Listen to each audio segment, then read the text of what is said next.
All right, welcome everyone to this webinar on a very, very current topic, and we'll get into just how current it is in a second.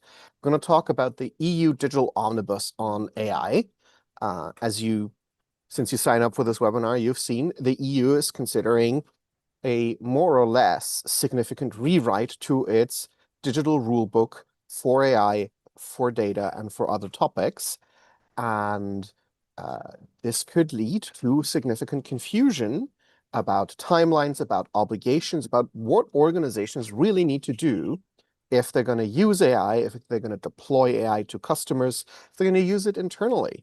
And in order to address this topic, we have brought together 3 experts to discuss and potentially also disagree, which is very interesting, on what the AI Omnibus is bringing to us. And so I'd like to introduce all 3 of them and give each of them the opportunity to introduce themselves. So Laura, you're an AI governance specialist. Please tell us about your background. Yes, hello, Kevin, and thank you so much for having me. And hello, everyone. The reason I'm here today is because I was one of the negotiators of the EU AI Act in its initial form, let's say, until it was approved in 2024. And then I briefly went to Washington, D.C. for a while, working on transatlantic AI policy issues. And now I'm back to Brussels and following the AI Omnibus very closely. Thank you, Laura. Our second expert is Peter Hense. Peter is a lawyer and a veteran of dealing with the topic of digital technology and the law. Peter, can you tell us a bit about yourself? Thank you, Kevin, and thank you for calling me a veteran. So makes me feel old. Okay. Well, only very few words to say about me. I've been a lawyer for almost 20 years. That makes me feel old, right? I really liked the AI Act in its initial form that was presented in 2021. I didn't like the part about the generative AI and the whatever they called it, like general purpose, which is not general purpose. So what they made of it, but in the end, together with a good friend of mine, we wrote a book about the AI Act, and we're currently dealing with implementing it. And now witnessing the limbo of the Commission with the alleged competitiveness and all the new provisions and timeline shifts. And actually, I'm lost. So I'm really hoping for Laura to tell us what's going to happen next, and for Patrick to explain to me what is it that is going to happen next, like materially. So. Thank you, Peter. And our third expert is Patrick Sullivan, who comes from the audit side. That is, organizations that want to comply to technical standards, that want to set up their governance and compliance. They contact Patrick to assess whether what they've built in terms of their governance is suitable for purpose. So Patrick, a few words about yourself. Of course. And Kevin, I think I'd be remiss not to say, and I think the audience probably sees this at this point, but our community is so tightly woven. What you have here is not a panel of 4 experts, but a panel of 4 friends that legitimately get together. We coalesce to talk about these issues because they are issues facing not just us, but the globe. Everyone is dealing with and struggling with answering questions that we'll probably ask each other today. I serve in strategy and innovation at A-LIGN. To your point, Kevin, we're a cybersecurity compliance firm. My role is really one of education, ensuring that we as an organization are fully understanding to the best of our ability the global regulatory landscape and third-party compliance landscape so that we can educate executives, businesses, markets to make good decisions about how to protect the best interests of their organizations and those that they serve. So I'm excited to be here. Thank you, Kev. Thank you, Patrick. And let's dive right into the topic. I prepared a slide here, but I'm not sure it makes too much sense to go deep into it and start right in where we are right now, which is in the hot phase of the negotiations about what's going to be coming out of Brussels and the changes that are going to come. And so I want to turn to you, Laura, as somebody who is following this closely and, of course, is involved in the process. Can you give our webinar attendees an overview of what is happening with the omnibus, where we are right now, and tease us a little bit into the topic of the timeline, because that is now razor thin in terms of margins. Yes, thank you, Kevin. That gives me a few minutes to make it as clear as possible. So first of all, we must distinguish the two parts of the omnibus. As you have in the slide, you explained that there are two sides of this. There is the data, so-called data omnibus, that includes modifications to GDPR, Data Act, Data Governance Act, etc. And these are one package, one regulation, amending regulation. This follows its own timeline, and it's a longer timeline. What we are talking about today is the AI-specific omnibus, which is amending the AI Act specifically, only the AI Act. And the issue of the timeline is of the utmost importance here, because we know that the bulk of requirements that apply to the high-risk systems, that is basically most of what the AI Act deals with, start applying from August the 2nd, 2026, so in a few months. So basically what this means is that the co-legislators, namely the Parliament on one side and the Council on the other, have just a mere few weeks to get their position straight compared to the initial Commission proposal. In particular, as we were saying, today is a very peculiar day, because there will be the final shadow meeting, so-called, in the European Parliament, where the rapporteurs and their the representatives of the other political groups will come together and see whether they can come to an agreement of let's say, a package deal to be able to vote as soon as possible, because they are supposed to vote next week on March the 18th in committee vote, in order to be able to follow the timeline. So in the meantime, the Council on its own end discussed just on Monday, so just a couple of days ago, the latest compromise version on the Commission proposal.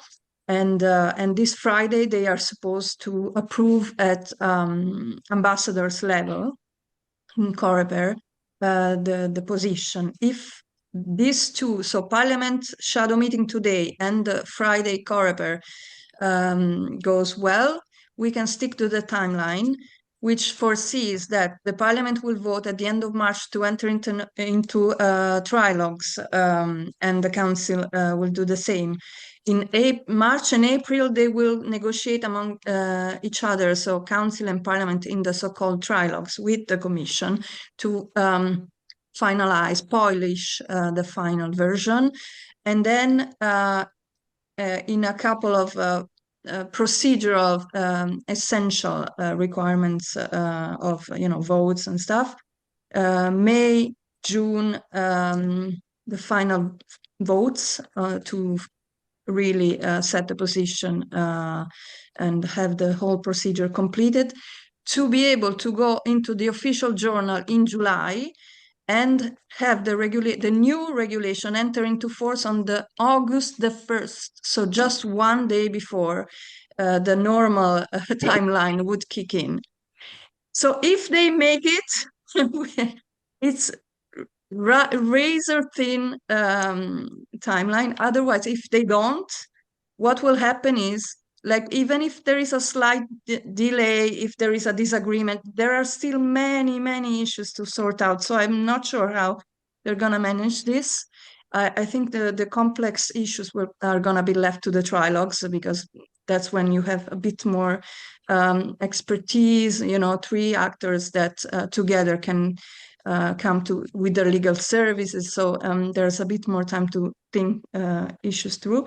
If there is a delay, the Commission will propose, very likely, a split. What this means is they will propose a separate legislative proposal just to amend the timeline, just to postpone this August the 2nd deadline.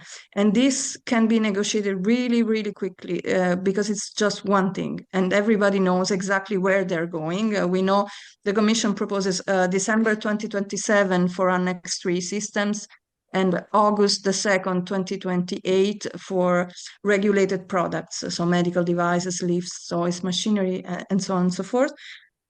So everybody already agrees that this will be the final timeline. So I would suggest that companies start to think that this will be the future timeline, whatever happens, because whether or not this negotiation goes through, if it doesn't, the split will come and the postponement will be there. Sorry to be so long. What could possibly go wrong? Well, Right. Peter, And tell at a us certain right? point, what could go wrong. well, and at a certain point, it's almost as if you have to believe the behavior. And Laura, I hate to ask you to guess, but do you foresee this coming to a split? Is that based on how we've performed in the past, how we'll perform in the future? Mm. Well, I think that the most dangerous actor here is the parliament. It's the most irrational actor by far. I've seen a lot of crazy amendments that go into every possible direction and reopen things that should not be reopened.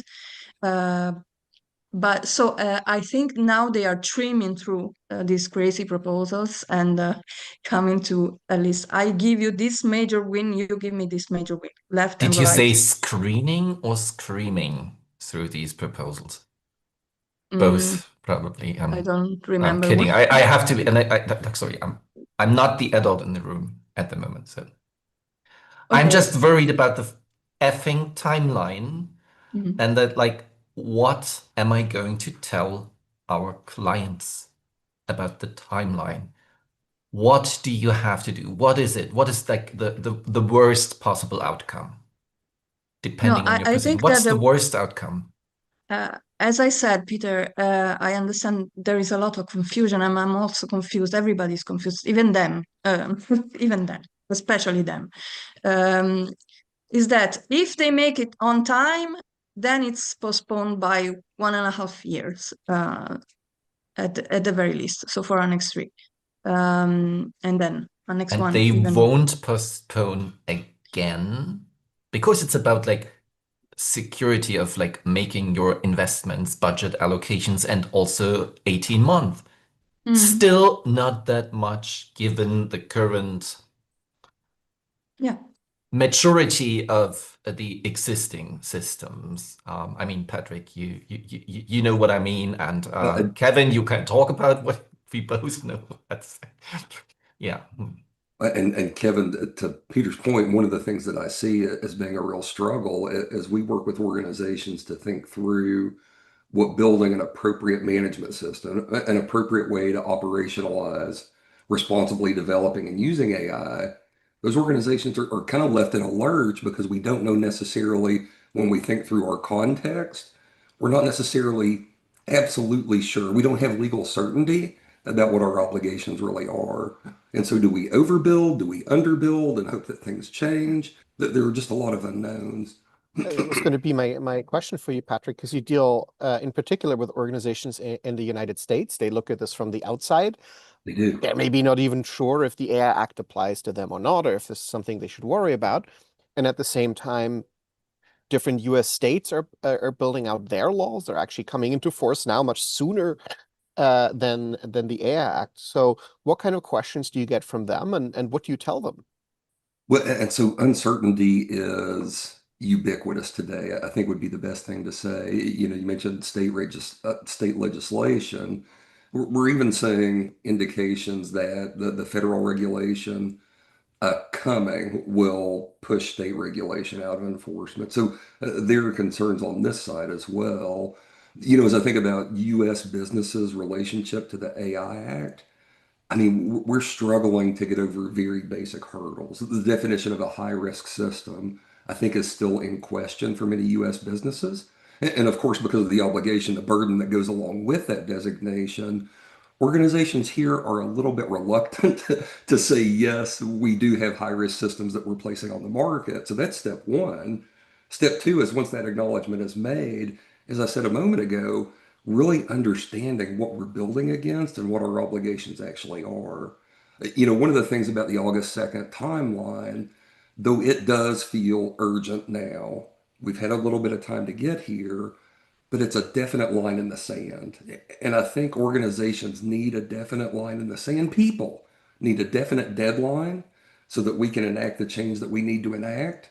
By kicking the can down the road, essentially we open this back up again for people to pull back and not focus on what's most important. And for me, that really is the biggest issue.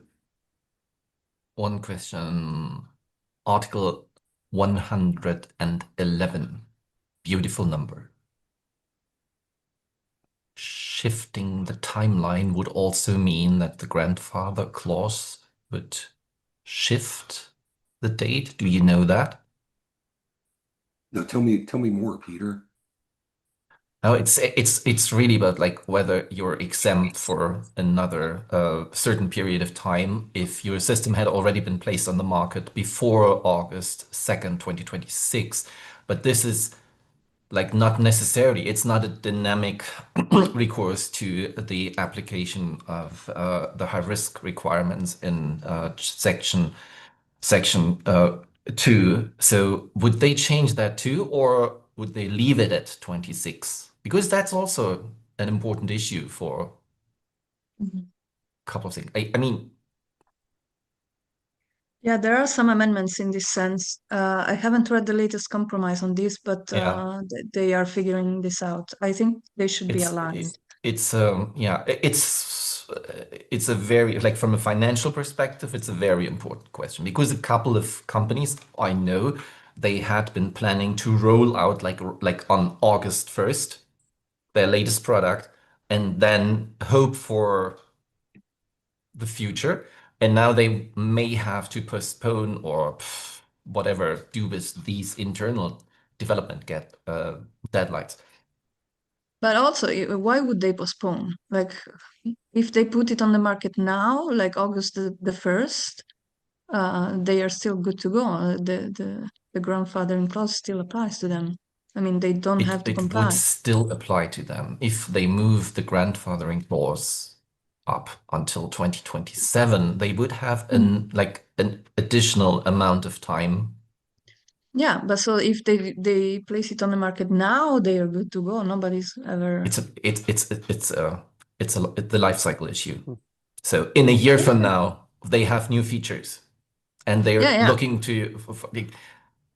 It's a trick to deal with the high risk requirements. I didn't want to go deeper into that topic, but it's like an important issue. They wanted to that was a loophole. 111 is a loophole, so that buys you some time because you can say, well, we placed it on the market before the deadline, and we can live with that for another 2 years before the next innovation cycle kicks in.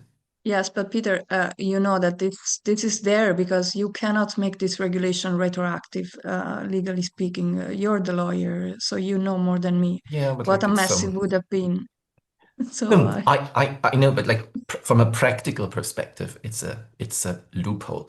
So we would have loved to have a very strict deadline that says, well, from this day on, you have to be compliant.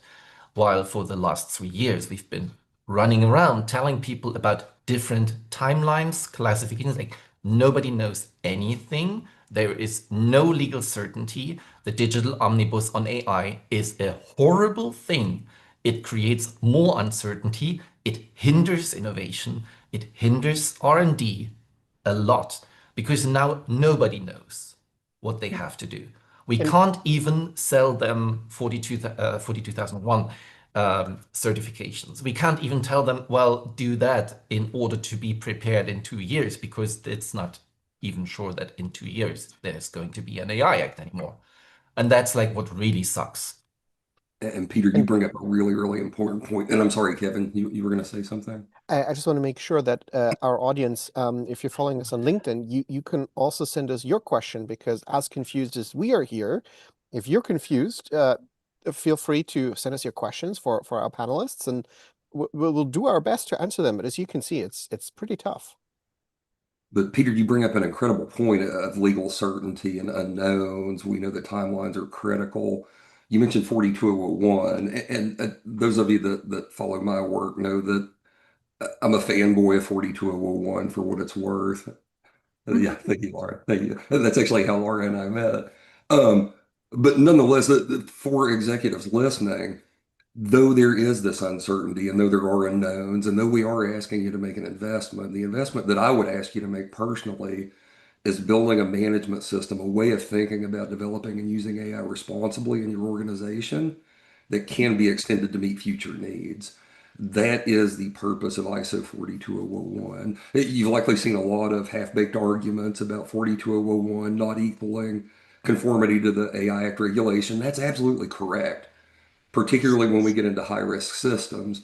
I will also die on the hill of, though it does not provide a mechanism for presumption of conformity, 42001 provides a baseline, a framework from which you can extend to meet your obligations and your requirements. And so don't stop. That really is the biggest mistake you can make. We're talking about kicking these enforcement deadlines out. Laura, you said to August of 2028. For those of you that are starting now, that is just enough time to build a real AI management system that can accommodate the growth and change that you'll need for it to accommodate as more regulation comes online. That's a critical point for me, and one that I don't want our audience to miss. A very important argument is you can find people out there who can help you with implementing the 42 series. You will find very few people out there can help you with implementing Article 17 standardization, because Yes. there is none yet. None. And you still have 20 months to go, which is basically nothing. So 4201, great starting point for everything. Should have been the starting point from the first place. But wait, Peter, there is actually Adam Leon-Smith leads the work in Sense and A-LIGN on the quality management system, and they are almost there. These are yeah. They have gone to public inquiry until the end of the year. Now they are sorting out the comments. Okay, now I am being a client here. Like, show me the numbers, show me the paper. Is it signed, sealed, and delivered? Like, is this a harmonized standard that I can rely on? Or is it a draft that you can purchase for 200 euros, a draft that has not even been accepted by the commission at the moment?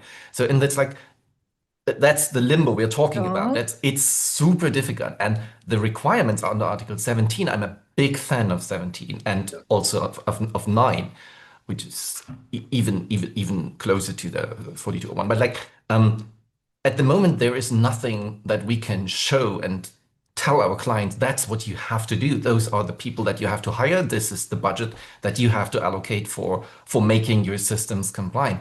And that really sucks. Instead, we are debating again about 4,700 amendments or to an existing law from 2021 dealing with general purpose AI, which is already an outdated term. It's really Peter, difficult to compare. I know I don't have to convince you. I just have to explain I agree with you that this calamities. whole omnibus creates more confusion than it solves, of course, by far. The amendments are 450 this time, not 4,000 like we had to face. I had to go through 4,400, so I know what it's like. Thank you very much. Screening and screaming. Yes. Two things. First of all, these two standards, risk management system and quality management system, are likely to follow more or less a reasonable timeline. They should be ready at the very latest by the end of 2026. So if you have to comply by December 2027, you have 1 full year. That's nothing. I know Laura, that's that nothing. is Okay. There's Especially there's a when, problem, and this goes into a question we just received via sorry. LinkedIn, which is in this uncertain environment, how do you budget if the goalposts keep shifting? If your client asks you, how do I navigate this? How do I budget? Like, when do I do what? Given all the uncertainty we've now heard about, what do you do, Patrick? If one of your client comes to you, sure. what do you say? I say start with first principles. So again, the dead horse. Let's implement 42001. 42001 gives us a baseline, a management system from which we can build. One of the things that's often missed, and Peter, you've been a really, really strong voice, an advocate for helping people understand this. But as we think about high risk systems, that Article 17 requirement applies to each high risk system. And so we have to think cleanly about not just our overall responsible development and use program. We have to think specifically around how we control each high risk system that we intend to place on the market. That's a lot. And that's a lot to do without a baseline to build from. So for me, let's start with 42001 and let's think cleanly about how we operationalize things like documenting use cases, documenting people, process, technology, how we think about risk of our use cases, how we think about potential harms that could befall stakeholders of these systems that we deploy to the market. Let's get that stuff down. Let's get the general stuff down so that we can then focus on specifics if and when we know when these regulatory enforcement deadlines are actually going to happen. I mean, that is my coaching. I think that's probably the best path forward to keep people from seizing and freezing on this idea that it's just never going to come. Because quite frankly, as I deal with businesses today, there is a bit of an eye roll. We've kicked this can down the road so long. Is it ever really going to happen? Is this something that I really even need to take action on? The answer is yes. And let's do so in such a way that we create, again, from first principles so that we can get into the specifics if and when the time is appropriate. So Costs can be all over the place to directly answer the question. well, and to answer the question in a more pointed way, saying, well, this is also uncertain. I don't know what's happening. They keep changing their mind. Nothing is ready. Can I afford as an organization to just kick the can down the road and say, I'll worry about this in 27? No, absolutely not. Yeah, It's that is crazy. It's crazy. I mean, the same uncertainty that we see from a legal perspective, and we think, oh God, this is like abominable, and like the EU should like get their things together and present us with a great solution in the end. The same uncertainty is extremely appealing to investors on the technical side of this risk. problem. It's It's risk. like they all like, Yeah. let us embrace AI at every step of the value chain, but they are not embracing governance, which is like not very smart. I mean, I had a classical training in school with Aristoteles, Phronesis, like judgment, like informed judgment. So what we currently see is that like not so much practical wisdom applied to these situations, but basically like chasing rabbits. And that's like, it's like really, really crazy. And like, you need someone with practical experience in this field to help you create the infrastructure on which you can build your multinational, international compliance systems. Yeah. You have got the software, you've developed it, Modulos. You, Patrick, you have the knowledge to like fill in all the gaps and create the stuff that is relevant for the crosswalks between the different standards and requirements. And Laura has the very specific knowledge of how you should interpret the law, like not just in your favor, but like how it is objectively interpreted. So, well, first step would be actually listen to webinars like this. Second step would be like start anywhere. start with training. Like, what do I do to lose 15 pounds because like of COVID, whatever. Like people started running or someone else did something else. Like start for the first time, like start with something. The same way they force AI tools on every one of us, on every employee, they could also force compliance tools on everyone. Mhm. I I would mean, say. you mentioned something very interesting, which is these crosswalks between ISO standards, between the AI Act in its raw form and with the half-finished technical standards, and then you have NIST, and then you have various US state laws, and then You had NIST. Sorry. you had Sorry. NIST. Casey, Um, Casey. Casey, you have a law in Vietnam, you have laws coming out in Taiwan. So if you're an international company, I mean, I fully support the idea of just do the crosswalks and start, because in the end, most of these things just ask you to do things you should be doing anyway when you're developing an AI application. Like, know where your data comes from.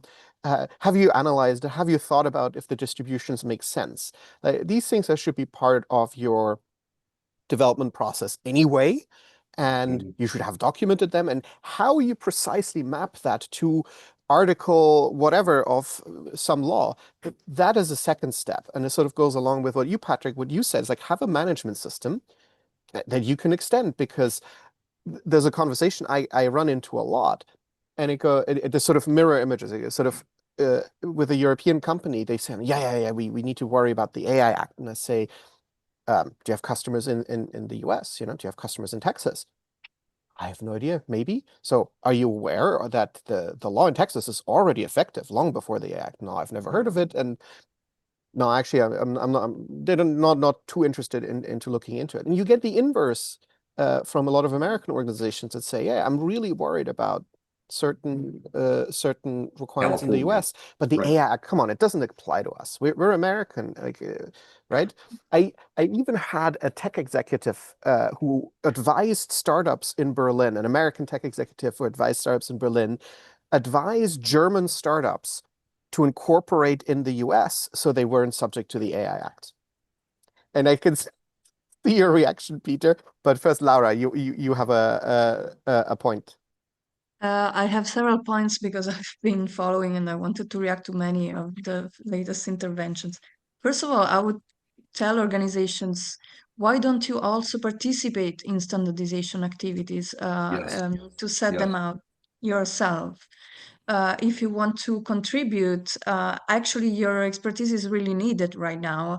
Instead of just waiting for something to pop on your head and that you have to implement, just get your hands dirty and work with Patrick and with Please. Adam in JTC 21 and the others to make sure that we get the standards right and incorporate your concerns, your company's concerns.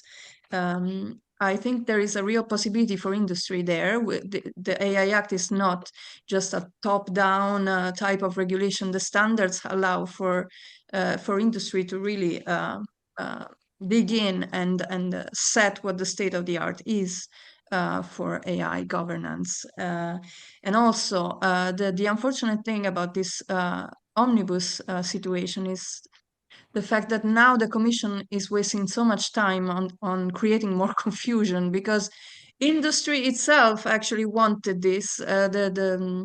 The line being, oh no, this is too complicated, let's simplify it. Okay, then a lot of resources to simplify it, while the Commission was supposed to actually do something else, which was publishing the guidelines as to how to apply the high-risk regime, how to consider the high-risk classification, which would have helped immensely companies. And they have the Commission has missed the February the 2nd deadline, and these guidelines still don't exist. And so we are putting all our resources into something that creates more confusion than anything. But anyway, I would really like to conclude with saying to companies, please participate in standardization activities in Sense and Elect. This is crucial. Or in the US insights. And really quickly, Kevin, but before you take over, Laura, to follow up on what you just said, I think it's really easy for us to take this hyper focus on the requirements or the lack of understanding of the requirements of the AI Act today. The thing that listeners need to remember is that this is just the elephant in the room right now. 10 years ago, it was GDPR. 10 years from now, it will be something else. And so that's why it is so critically important that you build good internal structure that can accommodate change. That really is where the ISO standards, in this case, particularly 42001 shine.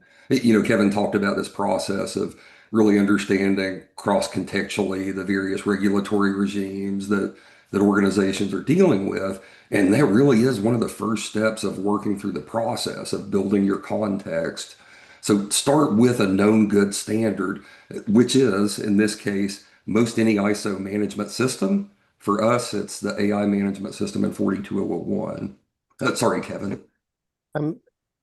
John from the audience had a question for Peter about your point about 42001 and the deadlines, and he's asking if you can go into a bit more detail about your concerns about 42001. I may have already answered that like on LinkedIn because I thought it was just a misunderstanding. I am fully in favor of using standards and familiarizing yourself as a company with the standardization landscape, because it's not just one standard. We're talking currently about existing more than 55 different standards in this field from various organizations of medical devices. We even have a new one from February 2026, and it's even a European norm. It's a European standard on a guidance for drafting normative documents suitable for the use for conformity assessment. So people don't know that there is even a standard for the conformity assessment documentation if they don't know that. And that leads me to the point where I say, well, Laura, yes, of course, people should participate in standardization, but this is a growing a field where people are adapting this technology, whether good or bad, at a rapid pace, and people who have like no idea of what is behind that technology. So you can't have them participate in these things. No, Okay, never. but then if That's you are not a good, an that's AI, not a good idea. no, I'm talking about companies who are AI providers. They So if they are, don't know how to deal with it, but okay, so these providers, you can become a provider out of your own bedroom by deploying some stupid stuff to this world. That's the new situation that we're in. So also, I don't want these people to contribute. And currently, I don't want them to contribute to standardization. I'm really sorry. I really want experts there. The problem is, as you know, we have smaller countries and they have like one expert for 17 different standards, but they only have one day available. So that's why they outsourced everything to PwC and stuff like that. Like we know these problems, but like I would say before participating, start reading. Start reading standards and then figure out like, well, they might give you an answer the law can't give you. Like chapter 2 and 3 AI Act, like you understand them much better if you read all the ISO IEC and the European norm, the Sensenelec stuff before that, because otherwise the law is completely not understandable, can't be understood. I'm just saying. Peter, one counter to that I've experienced myself, they say documentation doesn't create process. You have to understand the process and then document it. But what I found in actually participating in these expert groups is that there's this whole standards infrastructure that's largely administrative.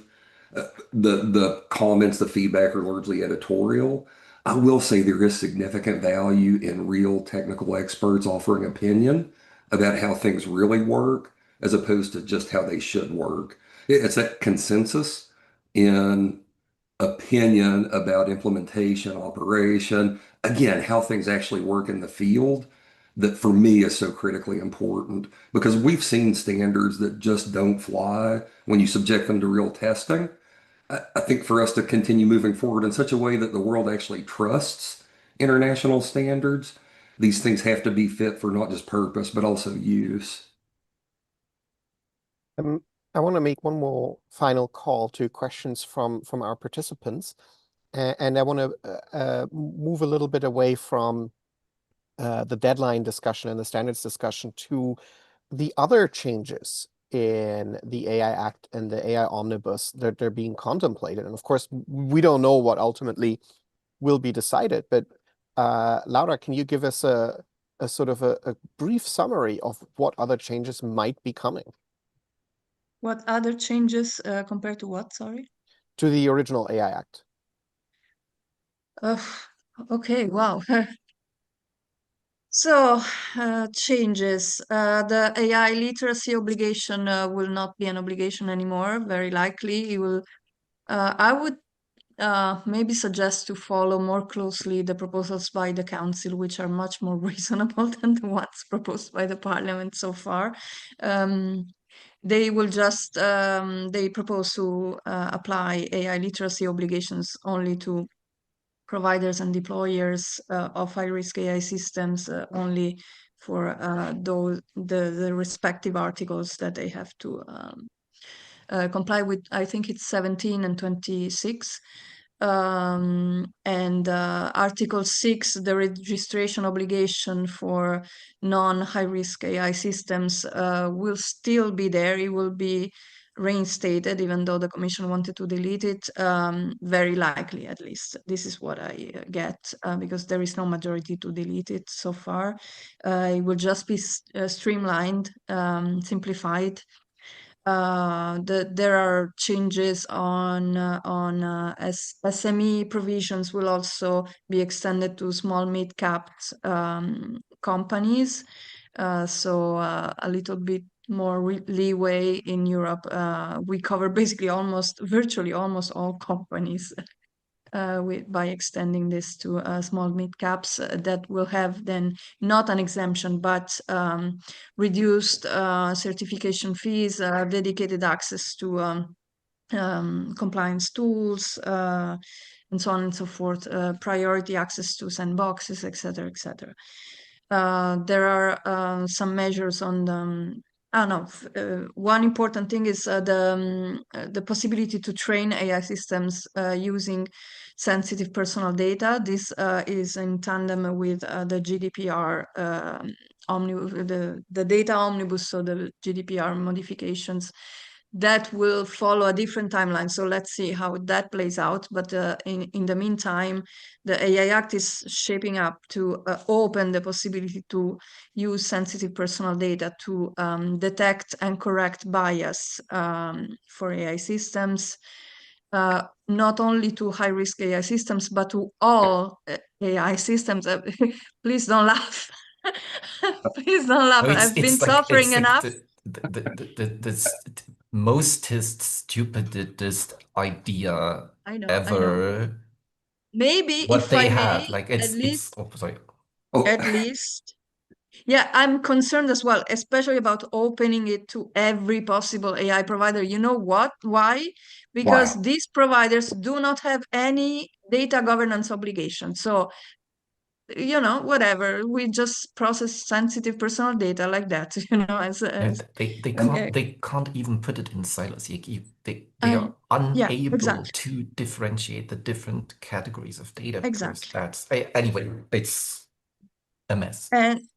But I think there is a proposal coming up maybe from the Parliament that I hope it flies. That is a notification to the Data Protection Authority in case you do this. I don't know exactly how they are phrasing it, but we will know very soon.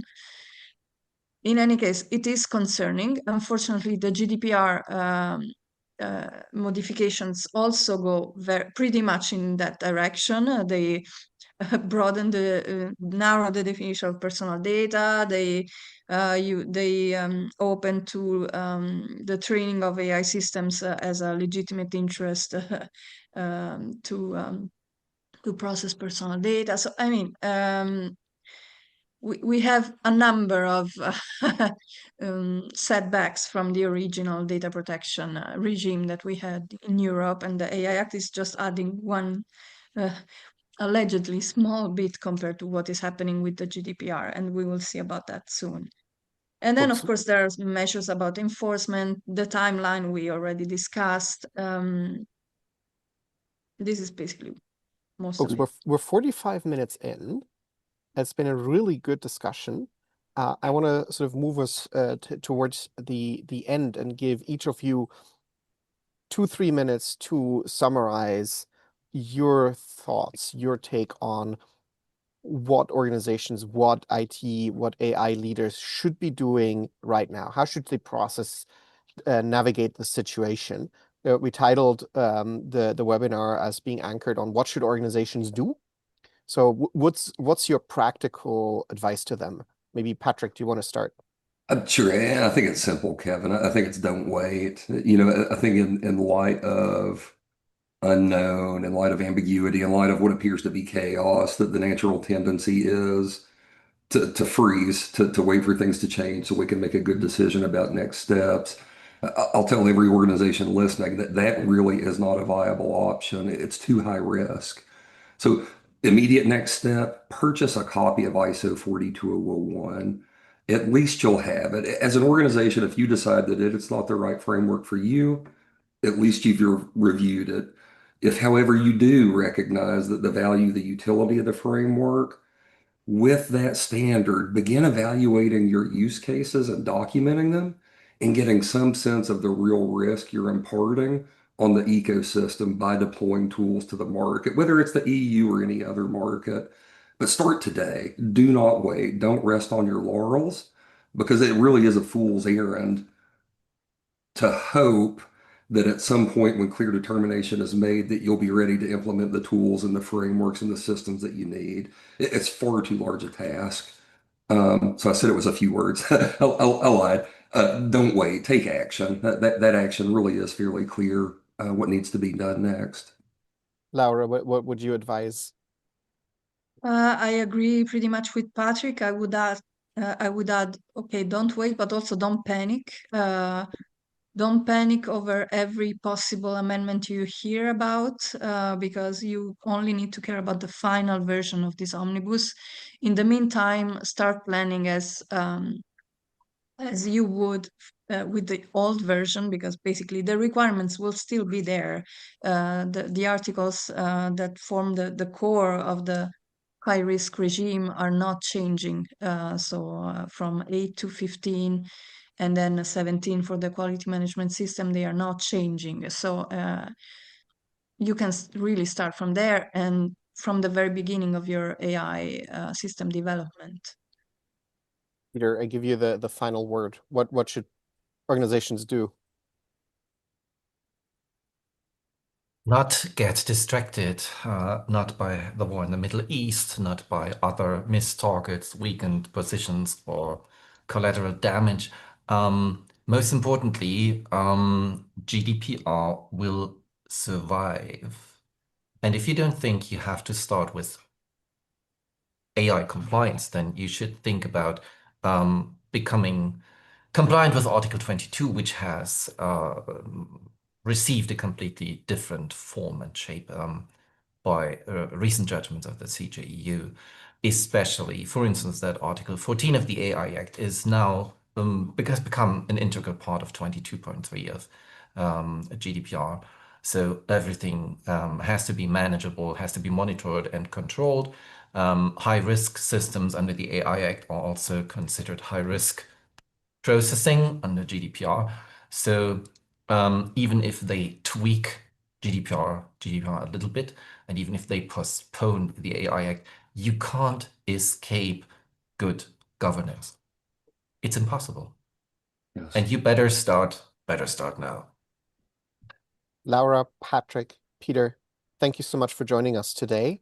And to our audience also, thank you for joining. I hope you found this useful. And we will be sure to organize more webinars like this that help you navigate these really, what do you say, interesting times. So thank you very much.